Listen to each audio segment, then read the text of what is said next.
আজকে যে ভিডিওটি করতে চলেছি প্রথমেই বলে রাখি, দর্শক বন্ধুদের হয়তো এই ভিডিওটা একেবারেই পছন্দ হবে না। আপনারা আমাদের আনসাবস্ক্রাইব করবেন, কমেন্ট সেকশনে আমাদেরকে অনেক গালাগালি দেবেন, আবার হয়তো বলবেন যে দেশবিরোধী বামপন্থী, মুসলিম লীগের নতুন সংস্করণ তৃণমূল মুসলিম কংগ্রেস, এরকম তাদের ভাষাতে আমরা কথা বলছি, তাদের মাউথপিস হয়ে গেছি। কিন্তু যেটা গতি প্রকৃতি দেখছি, সেই গতি প্রকৃতিতে ইয়েতেই তথ্য নিয়ে, যুক্তি নিয়ে আজকের ভিডিও কথা কি, পহেলগাঁওয়ে যে নিকৃষ্ট হিন্দু হত্যা হয়ে গেল ইসলামিক সন্ত্রাসীদের দ্বারা, তারপরে এখন ভারত পাকিস্তান একটা গরম তাওয়ার উপরে বসে আছে এবং আমাদের সবারই জাতীয়তাবাদীদের মনে হচ্ছে যে যুদ্ধ অবশ্যম্ভাবী। আমরা বলছি পিওকে দখল হয়ে যাবে, বালুচিস্তানে ওখানে রেবেল ফোর্স তারা এখন লড়াইয়ের জন্য তৈরি, বালুচিস্তান হয়তো বেরিয়ে যাবে, গিলকিট বাল্টিস্তানেও আনরেস্ট শুরু হয়ে গেছে, পাকিস্তানে 4-5 টুকরো হবে, এরকম নানা রকমের অ্যানালিসিস আমরা করছি। কিন্তু গতি প্রকৃতি যেদিকে এগোচ্ছে, আমি বলতে দুঃখের সাথে বলছি, মনে হচ্ছে না যে কোনো ফুল স্কেল ওয়ার হবে না, পাকিস্তান এবং ভারতের মধ্যে কোনো যুদ্ধ হবে না, পিওকে দখল হবে না, বালুচিস্তানও স্বাধীন হবে না, বালুচিস্তানি যারা ফ্রিডম ফাইটার্স তারা হয়তো ওই গরিলা ওয়ারফেয়ার চালিয়ে যাবে। যুদ্ধ, মোদ্দা কথা, ভারত পাকিস্তানের যুদ্ধ হবে না। রাগ হচ্ছে কারণ আপনাদের যেসব প্রিয় চ্যানেল আছে, প্রিয় বাংলার যে চ্যানেলগুলি আছে, আপনাদের ইউটিউব চ্যানেলগুলি, তারা প্রতিদিনই আপনাদেরকে দেখাচ্ছে এই আমাদের সামরিক শক্তি, এই রানওয়েতে প্লেনের মহড়া চলছে, এই আমাদের এত ট্যাঙ্ক আছে, এই আমাদের রাফায়েল গর্জন করছে বলে একটা আপনাদেরকে ফিল গুড একটা মানসিকতা তৈরি করার চেষ্টা করছে এবং আপনারাও সেটাতে ভাবছেন যে এটা যুদ্ধ হবে। দেখুন, এই চ্যানেলগুলি যেগুলো, এই যে ইউটিউব চ্যানেলগুলি, বলতে বাধ্য হচ্ছি, এরা তো যেটা আপনারা শুনতে চাইছেন সেটা বলছে। কেন? কারণ আপনাদের পছন্দ হবে, আপনারা সেই ভিডিওটা হোয়াটসঅ্যাপ গ্রুপগুলোতে, ফেসবুকে গ্রুপগুলোতে, মেসেঞ্জারে শেয়ার করবেন, তাদের প্রচুর ভিউ হবে, সেই ভিউ থেকে তাদের চ্যানেলের মাধ্যমে আরো বেশি বেশি করে টাকা আসবে। দেখুন, একটা জিনিস ভাববেন, এই চ্যানেলগুলি কিন্তু এর আগেও এরকম মানে যুদ্ধ নয়, অন্য ব্যাপার নিয়েও কিন্তু প্রেডিকশন করেছে, তাদের প্রেডিকশন কিন্তু ভুল হয়েছে। 2021-এর পর থেকে আমরা কতবার শুনেছি বলুন তো পশ্চিমবঙ্গের বুকে রাষ্ট্রপতি শাসন হবে? 2021-এর পর থেকে কতবার শুনেছি বলুন তো পশ্চিমবঙ্গের বুকে এই পালাবদল হতে চলেছে, ওই হতে চলেছে, সেই হতে চলেছে, এই অভিষেক বন্দ্যোপাধ্যায় গ্রেপ্তার হতে চলেছে, এই মমতা বন্দ্যোপাধ্যায় খুব কোণঠাসা হয়ে গেছে, এই এসএসসি এতে মমতার গলায় ফাঁস লেগে গেছে। আদতে কি আজ পর্যন্ত এরা যা বলেছে একটি ঘটনা সত্য প্রমাণিত হয়েছে? হয়নি। কালীঘাটের কাকুর কণ্ঠস্বর মিলে গেছে, এই অভিষেক বন্দ্যোপাধ্যায় এখন he is on a tight rope, এই মমতা বন্দ্যোপাধ্যায় রাজীব কুমারকে ডেকে বিশালভাবে কেন্দ্র ডেকে অমিত শাহ ডেকে করকে দিয়েছে। তারপরে কি আমরা এই রাজীব কুমার বলুন, মমতা বন্দ্যোপাধ্যায় বলুন, অভিষেক বন্দ্যোপাধ্যায় বলুন, ফিরহাদ হাকিম বলুন, এদের মধ্যে কোনো পরিবর্তন দেখছি? তারা কিন্তু তাদের কাজ চালিয়ে যাচ্ছে, হিন্দু বিরোধী যে এজেন্ডা তারা চালিয়ে যাচ্ছে। তাহলে বুঝতে হবে আপনাদের যে ইউটিউব চ্যানেলগুলি, যে আপনাদের যে 4-5টি প্রিয় চ্যানেল আছে, তারা যে এই যে এখন যুদ্ধ নিয়ে যে কথা বলছে, যুদ্ধ হবে বলে যে এত মহড়া দেখাচ্ছে, এত দেখাচ্ছে, এগুলো তো সেই ওই দিনের শেষে কিন্তু টাকার জন্য। আর আপনারা বলবেন কেন রিপাবলিকে দেখাচ্ছে, যে সেখানে যে এক্সপার্টসরা বসছে, কেন TV9 ভারতবর্ষে যে এক্সপার্টসরা বসছে, তো কিছু মনে করবে না, দিনের শেষে তাদেরও কিন্তু টিআরপি, টেলিভিশন রেটিং পয়েন্ট, যেটা টিআরপি। আমরা আজকে এটা নিয়ে কেন বলছি? কারণ আমাদের চ্যানেল মানিটাইজ হলো কি না হলো কিচ্ছু এসে না। কি হবে চ্যানেল মানিটাইজ হয়ে?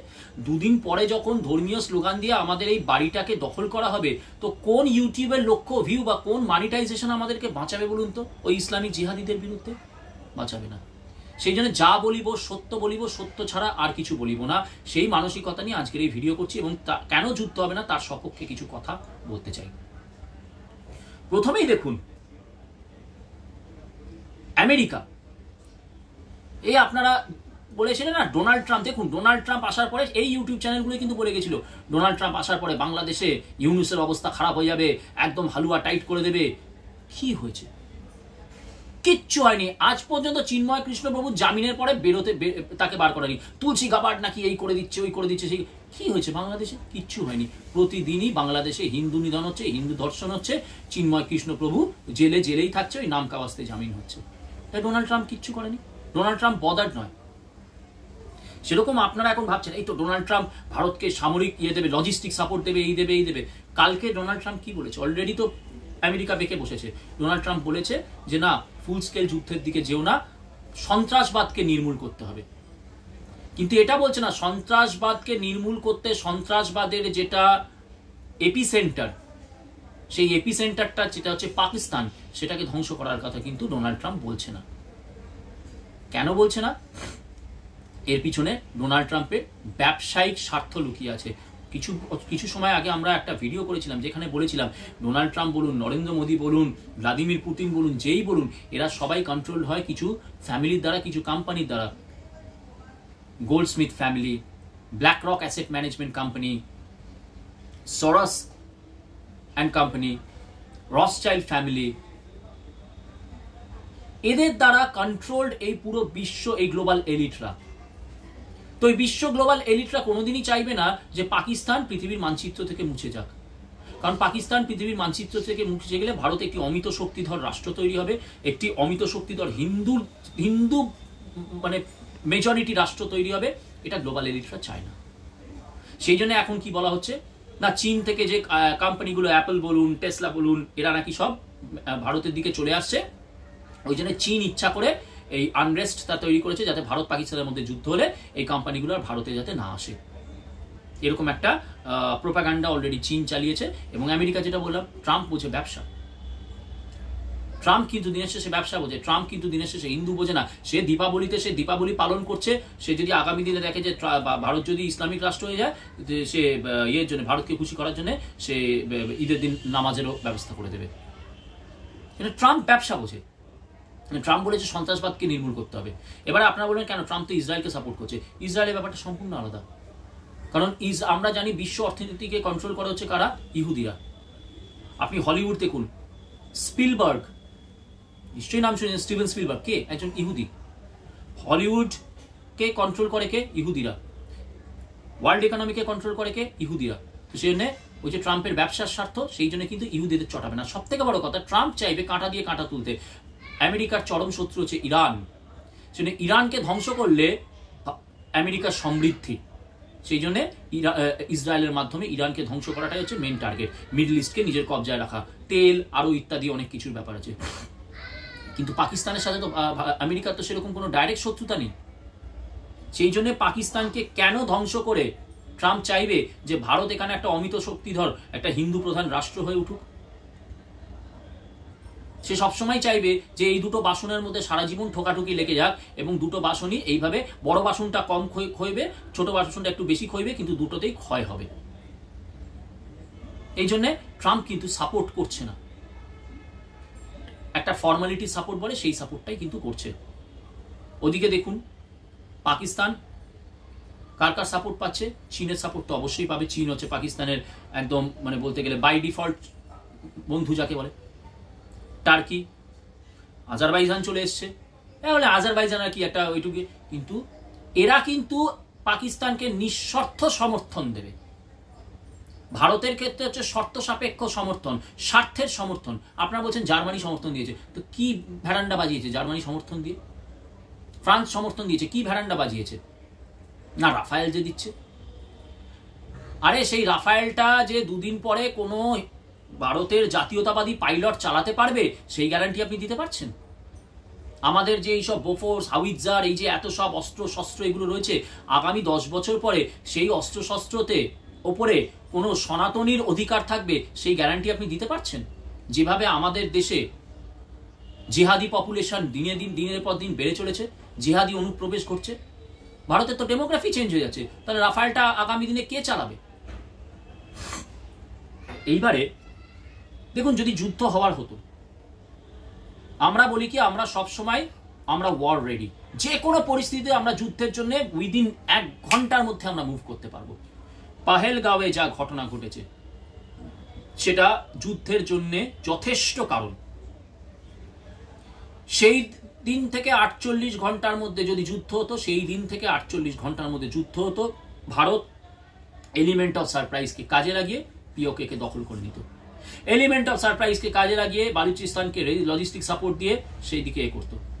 এবারে আপনারা যারা তথাকথিত হিন্দুত্ববাদী যারা এক্সপার্টস আছেন, অ্যানালিটিক্স করেন, তারা বলবেন কি না, হ্যাঁ এত সহজে হয় না, এর জন্য অনেক সময় অনেক স্ট্র্যাটেজি, তাহলে আপনি যান না, আপনি গিয়ে ভারতের ডিফেন্স চিফ হয়ে যান না, এত সহজে কি করা যায় নাকি? এগুলো নিয়ে অনেক ভাবতে হয় না। বুঝতে হবে আপনি কোন দেশের বিরুদ্ধে লড়ছেন, পাকিস্তানের বিরুদ্ধে লড়ছেন। আমেরিকাতে যখন ওয়ার্ল্ড ট্রেড সেন্টার হয়েছিল, আমেরিকা 1 মাস পরে, 2 মাস পরে, 3 মাস পরে গিয়ে যুদ্ধ করতে পেরেছিল, কারণ কার বিরুদ্ধে লড়ছে? আফগানিস্তানের বিরুদ্ধে। মানে লড়াইটা হচ্ছে জুতোর সাথে পিঁপড়ের। আমেরিকা জুতো, আফগানিস্তান পিঁপড়ে। কিন্তু এখানে আপনারা যতই পাকিস্তানকে খিল্লি করুন, ভারত জুতো আর পাকিস্তান কিন্তু পিঁপড়ে নয়। This is not a matter of ant and boot. যতই খিল্লি করুন, পাকিস্তান কিন্তু একটা পরমাণু শক্তিধর রাষ্ট্র। এখানে একটু ইতিহাস নিয়ে বলবো। জার্মানি সেকেন্ড ওয়ার্ল্ড ওয়ারের সময় যে ব্লিটজক্রাগ, মানে ঝড়ের গতিতে আমি সব দখল করে নেব, সেটাতেই কিন্তু ভেবেছিল ইংল্যান্ডকে দখল করে নেবে। কিন্তু 11 দিন বেলজিয়ামের কাছে জার্মানি বাধা পেয়ে গেল, আটকে গেল, এবং ওই সুযোগে ইংলিশ চ্যানেলের ওই জায়গাতে ব্রিটেন একদম নিজেকে ফুললি প্রিপেয়ার করে নিল। তারপরে যেটাই কিন্তু সবাই বলে যে জার্মানির রাশিয়াকে আক্রমণ করাটাই হচ্ছে পতনের মেন কারণ। আমি বলি জার্মানির বেলজিয়ামে আটকে যাওয়াটাই হচ্ছে জার্মানির হেরে যাওয়ার কিন্তু প্রধান কারণ। এখানে যদি আজকে 48 ঘন্টার মধ্যে যদি আক্রমণ করতো, এলিমেন্ট অফ সারপ্রাইজ দিয়ে পিওকে দখল করে নিত, করাচি বন্দরের ওখানে যদি আজকে আমাদের ভারতীয় ফ্লিটসগুলো যদি যুদ্ধ জাহাজগুলোকে যদি আমরা সেট আপ করে ফেলতে পারতাম, তাহলে আজকে কালকেরই খবর টার্কি অলরেডি ড্রোন সাপ্লাই করছে, এবং অত্যন্ত উন্নত মানের, এমন উন্নত মানের ড্রোন সাপ্লাই যে টার্কির থেকে রাশিয়া সাপ্লাই নেয়। সেই উন্নত মানের ড্রোন সাপ্লাই, যার ফলে কিন্তু আমাদের কিন্তু বায়ুসেনার কিন্তু প্রচুর ক্ষয়ক্ষতি হবে। আপনাকে আবারও বলছি, ওই তথাকথিত 4-5টি ইউটিউব চ্যানেল যারা টাকার জন্য আপনাদেরকে হাতে মেলাচ্ছে, তাদের মতন করে চিন্তা ভাবনা ছাড়ুন। টিআরপি বাড়ানো চ্যানেলগুলোর চিন্তা ভাবনা ছেড়ে যুক্তিসঙ্গতভাবে ভাবুন। ওই ড্রোনের আঘাতে কিন্তু ভারতের কিন্তু বায়ুসেনার প্রচুর ক্ষতি হবে। অলরেডি টার্কিশ ফ্লিট করাচি বিয়েতে চলে এসছে, সাবমেরিন ডেস্ট্রয়ার যেগুলো সেরকম 3-4টি চলে এসছে। তা ভারতের ক্ষতি হবে না? চরম ক্ষয়ক্ষতি হবে। তো সেই জন্যে অনেকটা দেরি করে ফেলেছে। এই যে আজকে সর্বদলীয় বৈঠক ডাকা হলো, কাদেরকে ডাকা হলো সর্বদলীয় বৈঠকে? মমতা বন্দ্যোপাধ্যায়ের তৃণমূল কংগ্রেসকে। আপনারাই সবসময় বলেন যে মমতা বন্দ্যোপাধ্যায় জেহাদিপন্থী, মমতা বন্দ্যোপাধ্যায় মমতাজ বানু, মমতা বন্দ্যোপাধ্যায় হিন্দু বিরোধী। তাহলে সেই মমতা বন্দ্যোপাধ্যায়কে সর্বদলীয় বৈঠকে ডাকার কি দরকার? কিসের প্রোটোকল, কিসের ফর্মালিটি? ডিএমকে স্ট্যালিনের ছিল উদয়নিধি স্ট্যালিন, হিন্দুদেরকে ডেঙ্গু ম্যালেরিয়া এইসব বলছে, সেই লোকটাকে ডাকার দরকার কি? রাহুল গান্ধী যে ক্রমাগত সনাতনী আবেগকে, সেন্টিমেন্টকে দর্শন করে চলেছে, এবং আপনারাই বলেন যে বিদেশে গিয়ে সবসময় ভারত বিরোধী প্রোপাগান্ডা চালাচ্ছে, সেই রাহুল গান্ধীকে সর্বদলীয় বৈঠকে ডাকার দরকার কি? সর্বদলীয় বৈঠকটা করার দরকার কি ছিল? 48 ঘন্টার মধ্যে পিওকে দখল করে তারপরে তুমি সর্বদলীয় বৈঠক করে বলো যে দেখো আমরা এটা করেছি। জোর যার মুলুক তার। তখন তারা যদি নিন্দা প্রস্তাব আনতো, তখন তাদের আমরা এক্সপোজ করতে পারতাম, দেখো আমরা আজকে দেশের মানুষের জনগণের স্বার্থে আজকে পাকিস্তানের কে কোমর ভেঙে দিয়েছি, দেখো এখন সর্বদলীয় বৈঠকে আমাদের নিন্দা হচ্ছে। তাহলে বোঝো জাতীয়তাবাদী কারা আর দেশ বিরোধী কারা। তা না করে সর্বদলীয় বৈঠক হচ্ছে। এখানে মনে পড়ে যায় সেই বাজপেয়ীর ম্যাসিভ ব্লান্ডার, যখন মাসুদ আজহারকে ছাড়ানোর জন্য ভারতের প্লেনটিকে হাইজ্যাক করা হলো এবং নিয়ে যাওয়া হলো চণ্ডীগড়ে। তখন বাজপেয়ী কমান্ডো অ্যাটাক না করে তখন তিনি গেলেন সর্বদলীয় বৈঠকে, এবং যখন সর্বদলীয় বৈঠকটি চলছে সেই প্লেনটি খুব আরামসে চলে গেল কোথায়? ভারতের তখনকার অত্যন্ত মানে শত্রু রাষ্ট্র পাকিস্তানের বন্ধু আফগানিস্তানের কান্দাহারে।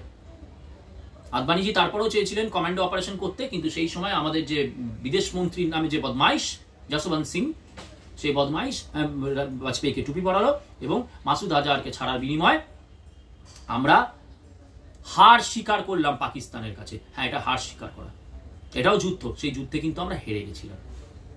ঠিক এখানেও তাই। এসব সর্বদলীয় বৈঠকের নাটক করা কি দরকার? যখন আপনি সার্জিক্যাল স্ট্রাইক করেছিলেন, এয়ার স্ট্রাইক করেছেন, তার আগে তো আপনি নরেন্দ্র মোদী, আপনি তো সর্বদলীয় বৈঠকে যাননি, আপনি করেছেন, তারপরে আপনি বার্তা দিয়েছিলেন। আমরা এলিমেন্ট অফ সারপ্রাইজটাকে কাজে লাগিয়েছিলাম। তো এইখানে আমরা অনেক দেরি করে ফেলেছি, কারণ অলরেডি পাকিস্তান কিন্তু নিজেকে যে জায়গা দিয়ে আক্রমণ হতে পারে তারা কিন্তু নিজেকে তৈরি করে নিয়েছে। এরপরে যে কারণে বলছি যে যুদ্ধ হবে না, তার সব থেকে বড় কারণ হচ্ছে পশ্চিমবঙ্গ। হ্যাঁ, পশ্চিমবঙ্গ। কেন? স্পেকুলেশন অনেকটা দূরে গিয়েই বলতে হচ্ছে, এই মুহূর্তে যুদ্ধ লাগলে ভারতের পাকিস্তানের থেকেও বড় থ্রেট বাংলাদেশ। জঙ্গি রাষ্ট্র, অসভ্য লুঙ্গি বাহিনী বাংলাদেশের থ্রেট। আমরা অলরেডি দেখছি, দেখুন আইএসআই বাংলাদেশে চলেছে। দেখুন এই যে এতদিন হয়ে গেল, 9-10 দিন ঘটনা ঘটে গেছে, পাকিস্তান কিভাবে ঘর গোছাচ্ছে, বাংলাদেশে আইএসআই ঢুকে গেছে এবং আইএসআই ওখানে এবারে ধর্মীয় উস্কানি দেবে এবং আজকে হয়তো হতে পারে ওখানে একটা এমন একটা আনরেস্ট শুরু হলো। আর আমাদের এখানে তো পশ্চিমবঙ্গের বুকে তো জেহাদিরা, দুধেল গাইরা তো রয়েছেই রেডি। পাকিস্তানের ফ্ল্যাগ পোড়ালে তার বিরুদ্ধে এখানে পুলিশ যখন আপনাকে গ্রেপ্তার করছে, তাহলে বুঝতেই পারছেন জেহাদিরা এখানে, যদি পাকিস্তানের বিরুদ্ধে ভারত যুদ্ধে যায়, জেহাদিরা এখানে কি শুরু করবে। এই যে ওখানকার যে আনরেস্ট আর এখানকার আনরেস্ট মিলিয়ে এমন একটা পরিস্থিতি সৃষ্টি হবে যে তখন ভারতের ফোকাসটা ওই যুদ্ধের থেকে বেশি কি করে ভেতরে, দেশের ভেতরে এই যে ভারত, এই যে পশ্চিমবঙ্গ যেটা কিনা এখন হাতের বাইরে চলে যেতে পারে, ভারত থেকে আলাদা হয়ে যেতে পারে, তার দিকে চলে যাবে। মানে ভারত একদিকে কিন্তু ঘেটে ঘ। এবার আপনারা বলে এইসব কি ভুলভাল যুক্তি, ভুলভাল যুক্তি একদমই। আপনারা বলে না হাসিমারা থেকে আমাদের প্লেন চলে যাবে, এয়ার স্ট্রাইক করে দেবে। বাংলাদেশে না হয় করলো, পশ্চিমবঙ্গের বুকে তো পারবে না করতে, কারণ পশ্চিমবঙ্গের বুকে এয়ার স্ট্রাইক করে তো ওটা জেহাদির বাড়ি আর ওটা হিন্দুর বাড়ি, এইভাবে তো এয়ার স্ট্রাইক হবে না। আপনারা বলবেন না মিলিটারি তখন এই হবে। কাশ্মীরে তো যখন কাশ্মীরি পণ্ডিতদেরকে তাড়ানো হচ্ছিল, 2 থেকে 3 লক্ষ মিলিটারি ছিল, তাও কেন কাশ্মীরি পণ্ডিতরা পালালো? তারা নিজেদের যুদ্ধ করেনি। এখানে ইহুদিদের সাথে আমাদের তফাৎ। ইহুদিরা, তাদেরও কিন্তু অনেক রাজনৈতিক দল আছে, কিন্তু যখন দেশের সার্বভৌমত্বর কথা আসে, সমস্ত রাজনৈতিক দল এক হয়ে যায়, ইহুদির সমস্ত মানুষ এক হয়ে যায়। কিন্তু আমাদের এখানে কি, আপনি একটা চায়ের দোকানে যান, একটা খোঁচা খোঁচা দাড়িওয়ালা লোক আর একটা, এটা আমরা আমাদের সিনেমায় দেখিয়েছিলাম টাইমার বলে ফিল্মটিতে, খোঁচা খোঁচা দাড়িওয়ালা লোক আর একটা ভ্যানিউসন 4000 টাকার ভ্যানিউসন টাকা জামা পরা একটা জেন্টলম্যান, যারা বলবে যে না দেশ কেন ধর্মের ভিত্তিতে চলবে, এই দেশে জাতের সমস্যা, এই দেশে ভাতের সমস্যা, তার মানে পাকিস্তান। ওই চায়ের দোকানে কিন্তু পাকিস্তান বসে রয়েছে, কারণ পাকিস্তান হচ্ছে স্টেট অফ মাইন্ড। যেটা দিলীপ ঘোষ এই মুহূর্তে পাকিস্তানের পতাকা জ্বালানোকে অন্যায় বলছে, দিলীপ ঘোষ হচ্ছে আরেকটা পাকিস্তান। তো ভারতবর্ষে, ভারতের বুকে, পশ্চিমবঙ্গের বুকে কেবল ওই জেহাদি নয়, কত পাকিস্তান বসে রয়েছে বলুন তো, লজিস্টিক সাপোর্ট দেওয়ার জন্য। তো সেখানে কি রাফায়েল প্লেনগুলো কি খুঁজে খুঁজে বার করতে পারবে এ পাকিস্তান, ও পাকিস্তান, এ জেহাদি, ও জেহাদি? পারবে না।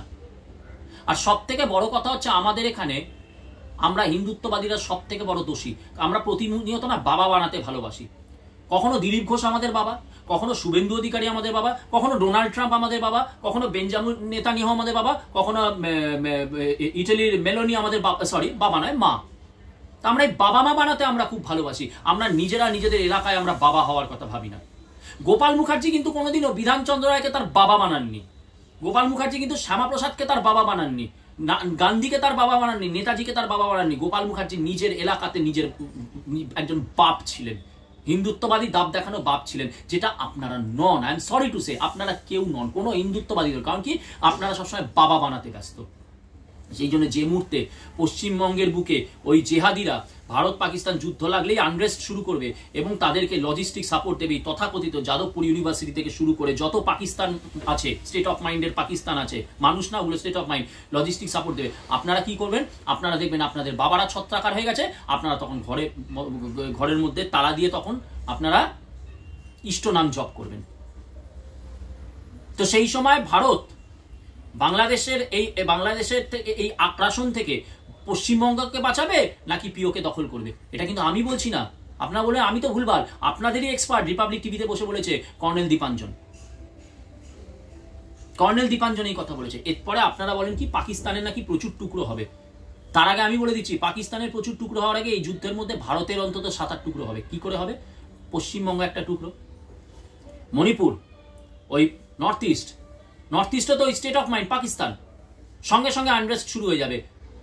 দক্ষিণ ভারত, তারা তো তাদেরকে ভারতীয় বলে মানেই না, তাদের তো সেই দ্রাবিডিয়ান কালচার, তারা তো মানে না। আপনারা কি ভাবছেন এই যুদ্ধের ফায়দা তারা নেবে না? তারা আনরেস্ট শুরু করবে না? সব জায়গাতেই তো সনাতনী হিন্দুর এই এক অবস্থা।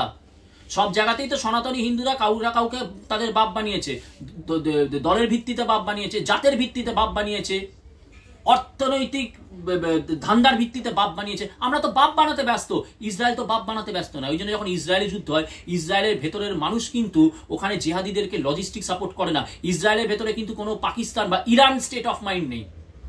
ইসরায়েলের ভেতরে যা আছে সব ইসরায়েলি আছে।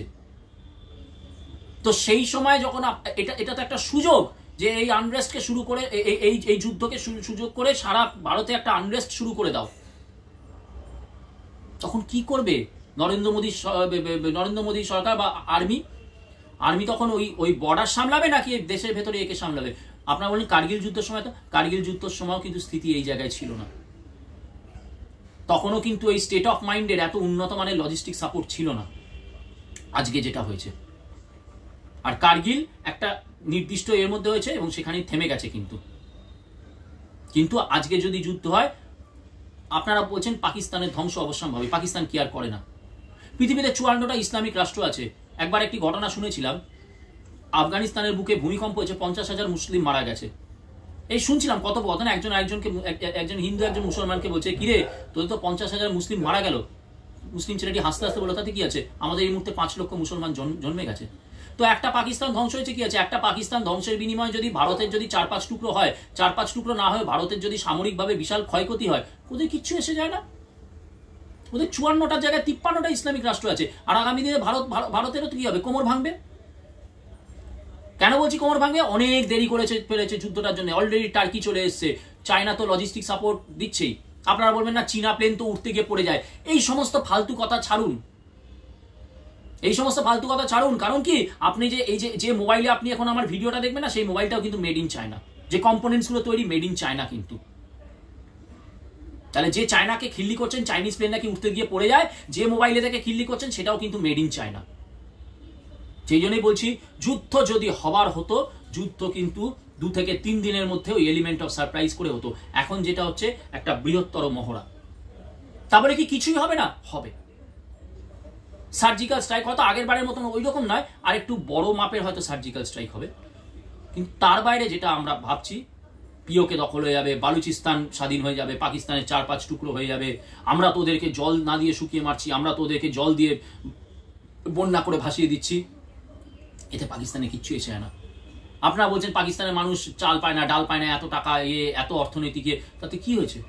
তারা কি তাদের যে নির্দিষ্ট লক্ষ্য সেখান থেকে কি তারা সরে গেছে? না, সরে যায়নি। আর আমাদের এখানে কি আমরা হিন্দুত্ববাদীরা কি আমরা ভাবি যে আমরা কোনো একটা কিছু করব, সংগঠন করব, সেখান থেকে আমি কামাবো কত? হ্যাঁ, একদম এটাই হচ্ছে আসল কথা, কামাবো কত।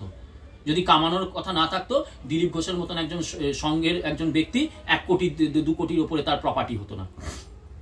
যদি কামাবার ব্যাপার না হতো, তাহলে কিন্তু আজকে এই যে তথাকথিত যে হিন্দুত্ববাদী সংগঠনগুলি, এরা কিন্তু তপন ঘোষের মতন একটি ব্যক্তিকে ঘুরিয়ে কিন্তু হত্যা করতে পারতো না। আমার এই বক্তব্য, আমার এই অ্যানালিসিস যদি ভুল প্রমাণিত হয়, তাহলে আমি সব থেকে বেশি খুশি হব। কারণ আমি চাই বাকি সনাতনীদের মতন পাকিস্তান বলে যে এই যে একটি জঙ্গি মনোভাবাপন্ন ভাইরাস, কেবল পাকিস্তান দেশটা না, ভারতের ভেতরেও যে পাকিস্তান রয়েছে, সেই পাকিস্তান ধ্বংস হোক, এটা আমিও চাই। কিন্তু ব্যাপার হচ্ছে অনেকটা দেরি করে ফেলা হয়েছে। এই মুহূর্তে এতদিন পরে এত ঘর গুছিয়ে দেখুন, আপনি যখন কারোর সাথে মারামারি, আপনি জানেনই তার সাথে মারামারি হবে, আগে কি আপনি বলবেন যে ঠিক আছে তোমাকে কিন্তু আমি তোমার এই যে চিনে, আমি একজন বক্সার, আমি তোমাকে চিনে একটা লেফট হুক করব, এইবারে তুমি যখন কাউন্টার পাঞ্চ হিসেবে তুমি কম্বিনেশন পাঞ্চ দেবে, আমি তোমাকে ডাক করে তখন একটা ইয়েতে রাইট আপার কাট মারবো। এইবার দেখেছেন বক্সিং এ কখনো দেখেছেন এইভাবে হয়? তাৎক্ষণিক, স্পন্টেনিয়াস।